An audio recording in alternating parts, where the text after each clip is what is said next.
দীর্ঘ ২৭ দিন পর সারা দেশে আন্তনগর ট্রেন চলাচল শুরু হয়েছে। এর মধ্য দিয়ে পুরো দমে শুরু হলো রেল সেবা। দীর্ঘ বিরতির পর ট্রেন সেবা চালু হয়, স্বস্তি জানিয়েছে যাত্রীরা।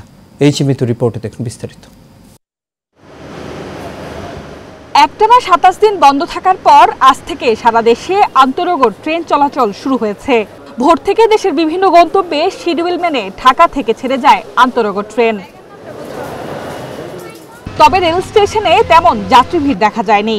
দীর্ঘ বিরতির পর পুরোপুরি ট্রেন সেবা চালু হওয়ায় স্বস্তির কথা জানিয়েছেন যাত্রীরা। অনলাইনে ঝামেলা ছাড়া টিকিট কাটছি, প্লাস রাস্তাঘাটেও কোনো ঝামেলা হয় নাই। আলহামদুলিল্লাহ সুস্থভাবে এখানে স্টেশনে আসছি। ট্রেনটা চালু হয়েছে তাতে আমরা খুশি। আবার একটা সংখ্যাও আছে ঠিকভাবে নিরাপদে চট্টগ্রাম পৌঁছাতে পারবো কিনা। খুব ভালো লাগতেছে। ১.৫ মাস পর বাড়িতে যাচ্ছি, ট্রেন ছাড়া বাড়িতে যেতে পারি না। এদিকে স্টেশনের নিরাপত্তা নিশ্চিতে পুলিশ ও সেনাবাহিনী কাজ করছে বলে জানায় রেল কর্তৃপক্ষ। এর আগে গত ১৮ জুলাই ছাত্রদের ঘোষিত কমপ্লিট শাটডাউনের কারণে সারা দেশে রেল চলাচল বন্ধ হয়ে যায়। H A Mitu, Asian television, Dhaka.